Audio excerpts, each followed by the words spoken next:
नहमदहु व नुसल्ली व नुसल्लिम अला रसूलिहिल करीम। अम्मा बाद फ़अऊज़ु बिल्लाहि मिनश शैतानिर रजीम। बिस्मिल्लाहिर रहमानिर रहीम। फ़स्तनअतुका लिनफ़्सी आमन्तु बिल्लाहि सदक़ल्लाहु मौलाना अज़ीम व सदक़ रसूलुहुन नबियुल करीमुल अमीन। इन्नल्लाह व मलाइकतहु युसल्लूना अलन नबी या अय्युहल्लज़ीना आमनू सल्लू अलैहि व सल्लिमू तस्लीमा। कोई ज़ुबान खामोश ना है, सारे मिलके पढ़ लो। अस्सलातु वस्सलामु अलैका या सय्यदी या रसूल अल्लाह। अस्सलातु वस्सलामु अलैका या सय्यदी या हबीब अल्लाह व अला आलिका व अस्हाबिका या खातमन नबिय्यीन। मुअज़्ज़ज़ सामीईन व अज़ीज़ तलबा, अस्सलामु अलैकुम व रहमतुल्लाहि व बरकातुहू। हम्दो सना दुरूद खातमुल अंबिया अलैहि तहिय्यतु व सना के बाद आजज़ाना दुआ है, आजज़ाना फरियाद है कि हक ताला जल्ला शानुहु हक कहने, हक सुनने, हक पर अमल करने की तौफीक अता फरमाए। दोस्ताने गिरामी, आज की तकीब महफिल बसिलसिला बज़्म रज़ा का इनेकाद किया गया है। नाचीज़ पहली मर्तबा खिताब के लिए हाजिर हुआ है। दुआ है हक ताला जल्ला शानुहु हक कहने की तौफीक अता फरमाए। दोस्ताने गिरामी, मेरा आज का मौजू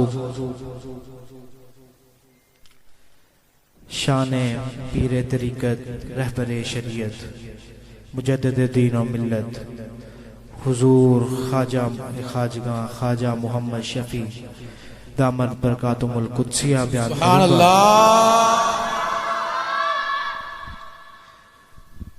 दोस्ताने गिरामी, याद रखना कि अल्लाह तबारक व तआला ने दे कुछ ऐसे बंदे होंदे ने, कोई ऐसे करीब मुकर्रब बंदे होते हैं जिनको अल्लाह तबारक व तआला ने सिर्फ अपने कामों के लिए पैदा किया होता है, जिनको सिर्फ अपनी जात के लिए पैदा किया होता है। वो दुनिया में सिर्फ अल्लाह तबारक व तआला के कामों के लिए आते हैं। उनका चलना फिरना, उठना बैठना सब अल्लाह तबारक व तआला के लिए होता है। वो रब की मखलूक को हिदायत देने के लिए आते हैं। वो अल्लाह तबारक व तआला के करीब करने के लिए आते हैं बंदों को। और सबसे बड़ी बात कि दीन मतीन की तबलीग करने के लिए आते हैं। ये जो मैंने बात की है, इस बात की दलील ये है कि अल्लाह तबारक व तआला हजरत मूसा कलीमुल्लाह से फरमाता है, जो आयत पाक मैंने खुतबे में तिलावत की है। अल्लाह तबारक व तआला फरमाता है, ऐ मेरे कलीम, मैंने तुम्हें अपनी जात के लिए पैदा किया है। क्या फरमाता है? ऐ मेरे कलीम, मैंने तुम्हें अपनी जात के लिए पैदा किया है। फस्तनअतुका लिनफ़्सी, ऐ मेरे कलीम, मैं तुम्हें अपनी जात के लिए पैदा किया है। बेशक अल्लाह तबारक व तआला कलाम तो हजरत मूसा कलीमुल्लाह से फरमा रहा है, लेकिन ये आयत पाक कुरान में हमारे नबी करीम सल्लल्लाहु अलैहि वसल्लम पर नाजिल हुई है। और कुरान पाक हमारे अंदर आया है। तो अल्लाह तबारक व तआला हमें बता रहा है कि ऐ मेरे बंदो, ऐ दुनिया वालों, सुन लो कि मैं तुम्हारे अंदर अपने बंदे भेजता रहूंगा जो मेरी जात के लिए होंगे।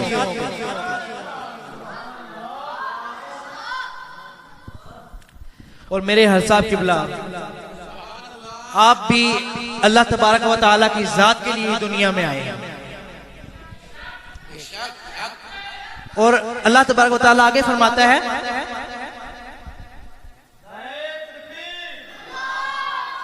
कि मैंने उन्हों में अपना प्यार डाल दिया। मतलब कि जो भी उनको देखेगा वो उनसे मोहब्बत करेगा मेरे लिए, अल्लाह के लिए उनसे मोहब्बत करेगा, उनके साथ बैठने की ख्वाहिश रखेगा, उनको देखता रहेगा। मेरे मुर्शिद पाक भी अल्लाह तबारक व तआला के मुकर्रबीन बंदों में से है। आपको एक मैं अपने मुर्शिद पाक का एक वाकया सुनाता हूँ जिससे पता चलेगा कि मेरे मुर्शिद पाक वाकई अल्लाह तबारक व तआला के कामों के लिए दुनिया में आए हैं। मेरे मुर्शिद पाक जब आप अपने मुर्शिद करीम सैयदुल औलिया इमामुल औलिया आपके आस्थान मुबारक पर जवानी के अंदर तशरीफ फरमा थे, तो मेहराबाद आस्थाने के करीब एक बहुत बड़ा मेला लगता था। तो सैयदुल औलिया इमामुल औलिया आपके बेटों ने आपसे इजाज़त तलब की कि हुजूर हमें इजाज़त दें कि हम मेला देखा है। आपने फरमाया तुम नहीं जा सकते, तुम्हें इजाज़त नहीं है। आपने फरमाया अलबत्ता मोहम्मद शफी तुम चले जाओ, मोहम्मद शफी तुम चले जाओ। मैंने कुछ अर्ज ना किया, फरमाते हैं मैं चल पड़ा। रास्ते में जाता हुआ मैं सोच रहा हूं कि आपने अपने बेटों को तो इजाजत नहीं दी, लेकिन मुझे क्यों इजाजत दी है। जब मैं मेले में पहुंचा तो मैंने देखा कि दुनिया वाले जो हैं वो ऐशो इशरत में मसरूफ हैं और रब ताला का नाम जमीन पे गिरा हुआ है। किसका नाम जमीन पे गिरा है? रब ताला का नाम जमीन पे गिरा है। तो मैंने रब ताला का नाम उठाया, उसको चूमा, फिर मुझे समझ आई कि मेरे मुर्शिद पाक ने मुझे रब ताला का नाम उठाने के लिए मेले में भेजा है। नारे तकबीर, नारे रिसालत, नारे तहकीक, नारे गौसिया। ये इस बात की दलील है कि मेरे मुर्शिद पाक वाकई अल्लाह के कामों के लिए दुनिया में आए हैं। और मेरे मुर्शिद पाक आप सैयदना उस्मान गनी रज़ी अल्लाह तआला अन्हु के तरीके पर हैं कि हुजूर पाक सल्लल्लाहु अलैहि वसल्लम की उम्मत में से इस्लाम की खातिर, दीन की खातिर जिसने अपने रिश्तेदार छोड़े, अपना कुंबा छोड़ा, अपनी बिरादरी छोड़ी, अपना वतन छोड़ा, वो सैयदना उस्मान गनी रज़ी अल्लाह तआला अन्हु थे। और मेरे मुर्शिद पाक ने भी, आपने भी अपना वतन छोड़ा, अपनी बरादरी छोड़ी, अपने रिश्तेदार छोड़े। किसके लिए छोड़े? सिर्फ दीन इस्लाम के लिए, दीन इस्लाम की तबलीग के लिए छोड़े। और दूसरा भी मेरे मुर्शिद पाक हज़रत उस्मान गनी रज़ियल्लाहु तआला अन्हु के तरीके पर हैं कि हजरत उस्मान गनी रज़ियल्लाहु तआला अन्हु ने आपने अल्लाह के कुरान की हिफाजत फरमाई, अल्लाह के कुरान की हिफाजत फरमाई। समझ आ रही है तो कहो सुभान अल्लाह। आपने अल्लाह के कुरान की हिफाजत फरमाई। और मेरे मुर्शिद पाक आपने भी कुफर की गंदगी में, कुफर के आलूदा दौर में आपने भी अल्लाह के कुरान की हिफाजत फरमाई। आपने भी अल्लाह के कुरान की हिफाजत फरमाई। तो इससे पता चला कि मेरे मुर्शिद पाक वाकई उस्मान गनी के तरीके पर है। समझ आ रही है तो कहो सुभान अल्लाह। मेरे मुर्शिद पाक ने अपने मुरीदों को, अपने मुरीदों को वाज फरमाई, उनको सबक दिया, उनकी तरबियत फरमाई कि जो लोग हैं वो रब ताला का नाम गंदी जगह पर फेंकते हैं, रब ताला के कुरान को गंदी जगह पर फेंकते हैं। तुमने नहीं ऐसा करना, ये आपका हम पे बहुत बड़ा एहसान है। अगर आप ना होते तो हम लोग भी रब ताला के कुरान की बेइज्जती कर रहे होते। आपका एक वाकया सुनाता हूँ तो इससे पता चलेगा कि मेरे मुर्शिद पाक वाकई आप सैयदना उस्मान गनी के तरीके पर हैं। आपके पास एक आपका मुरीद आया, उसने अर्ज की है मुर्शिद जी मैं आपको घर बना के देना चाहता हूँ, आपको घर बना के देना चाहता हूँ। आपने फरमाया मुझे घर की जरूरत नहीं, तुम ऐसा करो कुरान महल बनाओ, कुरान के लिए महल बनाओ। उस दिन से लेकर आज तक पूरे पाकिस्तान में 500 से ज्यादा कुरान महल बन चुके हैं। ये सिर्फ आपकी वजह से ही है। आपने ही हमें इस चीज का सबक दिया, आप जिसने हमें इस चीज का दर्श दिया है। शायर क्या खूब लिखता है। शायर कहता है, तेरी निस्बत ही तो है जिसकी बदौलत, तेरी निस्बत ही तो है जिसकी बदौलत हम लोग कुफर के दौर में भी ईमान बचाए हुए हैं, कुफर के दौर में ईमान बचाए हुए हैं। और ये आपकी ही बदौलत है कि हमारे दिल में सहाबा कराम की इज्जत भी है, अहले बैत की इज्जत भी हमारे दिल में है। एक हाथ में हमारे सहाबा कराम का दामन है, एक हाथ में हमारे अहले बैत का दामन है। न हम सहाबा कराम का दामन दागदार होने देते हैं, न हम अहले बैत का दामन दागदार होने देते हैं। हुजूर पाक ने फरमाया, हदीस पाक है कि आपने फरमाया ये इतना गलीज दौर है, आपने फरमाया कि क़यामत के करीब 73 फिरके होंगे। समझ आ रही है? आपने फरमाया क़यामत के करीब 73 फिरके होंगे, जिसमें सिर्फ एक वो जन्नत में जाएगा, बाकी सारे दोज़ख में जाएंगे, बाकी सारे दोज़ख में जाएंगे। सहाबा कराम ने अर्ज़ की, या रसूलुल्लाह सल्लल्लाहु अलैहि वसल्लम कि वो कौन सा फिरका होगा कि जो जन्नत में जाएगा, बाकी सारे जहन्नुम में जाएंगे। आपने फरमाया जो मेरे और मेरे यारों के रास्ते पर होगा, जो मेरे और मेरे यारों के रास्ते पर होगा। अल्हम्दुलिल्लाह, अल्हम्दुलिल्लाह, सुम्मा अल्हम्दुलिल्लाह। मुर्शिद पाक की वजह से आज हम लोग सहाबा कराम के रास्ते पर हैं, सहाबा कराम के रास्ते पर हैं। नारे तकबीर, नारे रिसालत, नारे तहकीक, नारे गौसिया, ख्वाजा शफी मोहम्मद लजपाल। हमारी जुबान ना सहाबा के खिलाफ खुलती है, ना अहले बैत के खिलाफ खुलती है।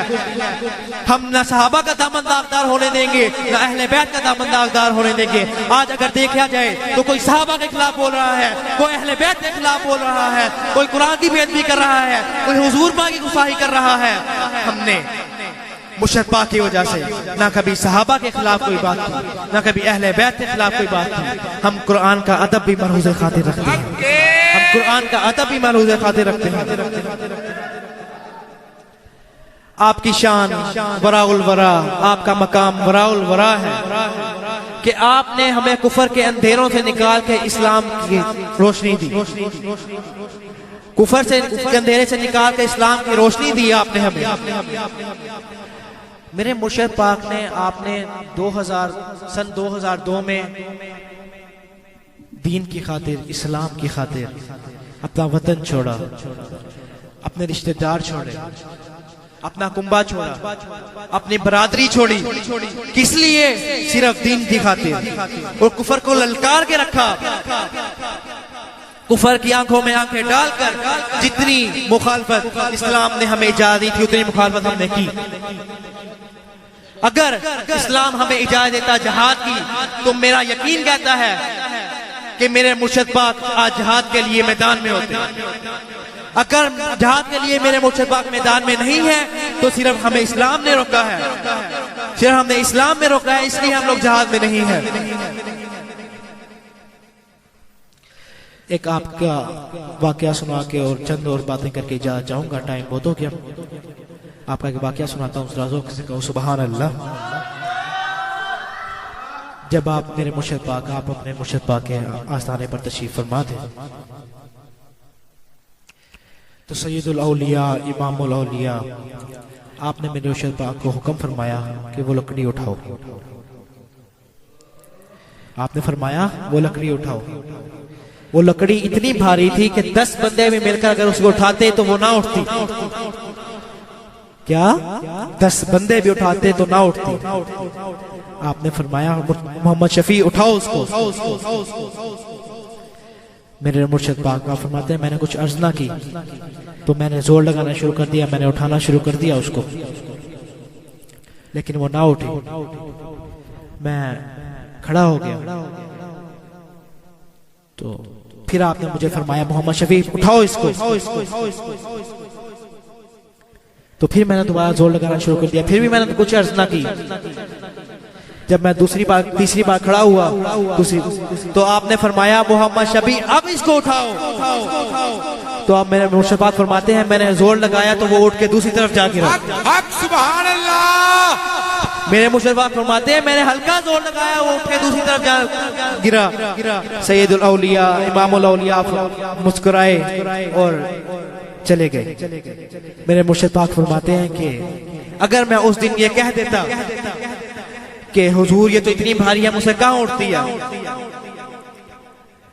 तो आज जिस मकाम पे मैं हूं मैं उस मकाम पे ना होता।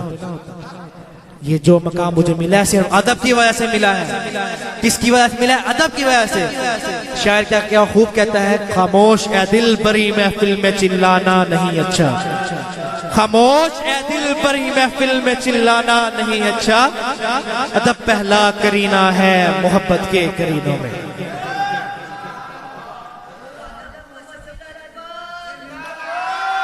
सिलसिला चिश्त के आपको एक बुजुर्ग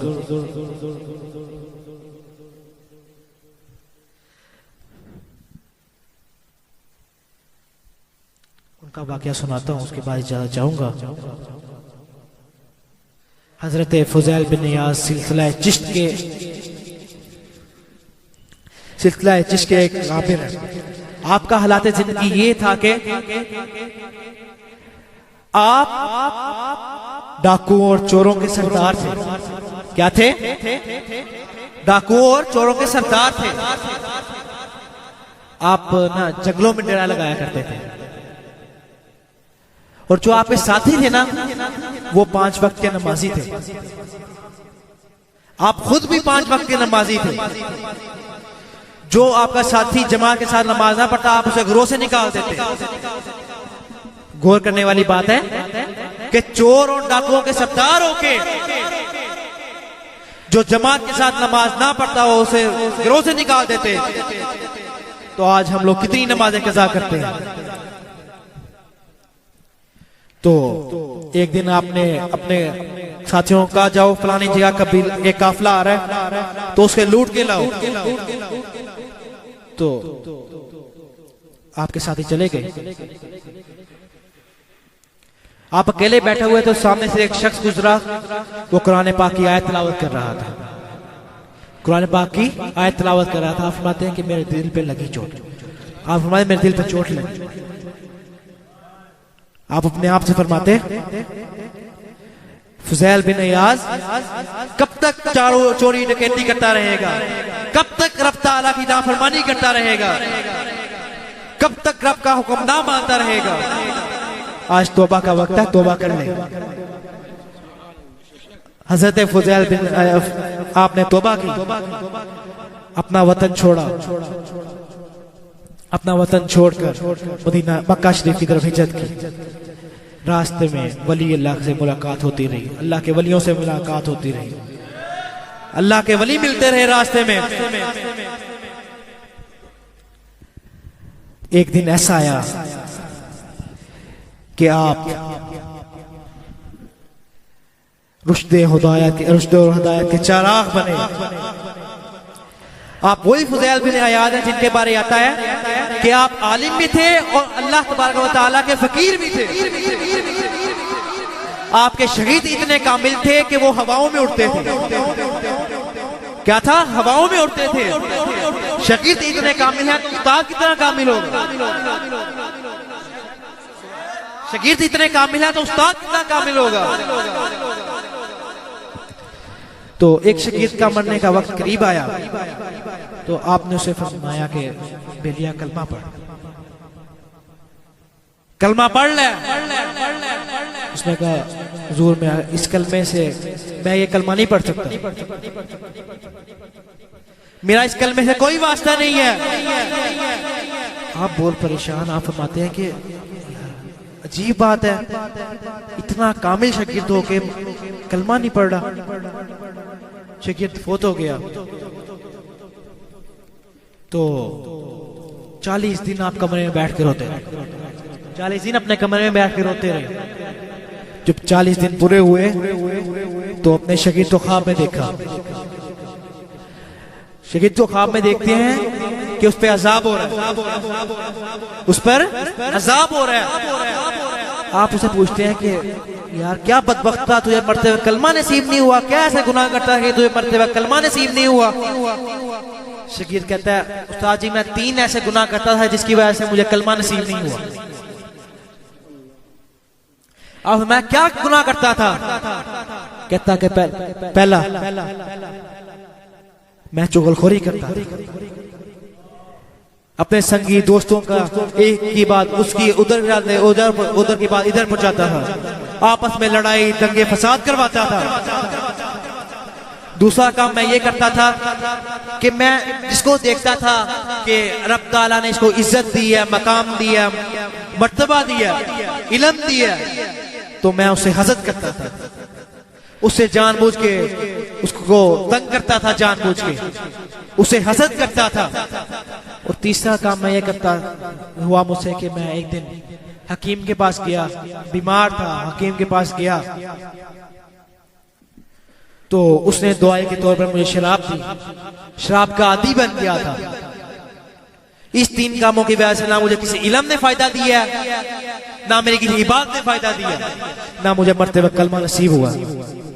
वो चले हो अल्लाह दे वली दे दरबार ते बह के, अल्लाह दे वली दे दरबार ते रह के जिन्नी मर्जी वादा करता रहे, जिन्नी मर्जी मुत्तकी परहेजगार बन जावे, जब तक हसद दिया तकब्बुर दिया बेहयाई ना छटेगा उस टाइम तक मरते वक्त कलमा नसीब नहीं होएगा, उस टाइम तक मरते वक्त कलमा नसीब नहीं होएगा। कलमा नसीब उस टाइम उस वक्त होएगा कि जब रब ताला का नाम, रब अपने अल्लाह दे वलियां दा दामन सही तरह थामेगा, अल्लाह दा वलियां दी सही तरह पैरवी करेगा, फिर ओनू दुनिया दे विच भी इज्जत मिलेगी, आखिरत दे विच जन्नत आला मकाम अता फरमाएगा। दुआ है कि हक ताला जल्ला शानुहु खात्मा खैर फरमाए। वमा अलैना इल्लल बलागुल मुबीन।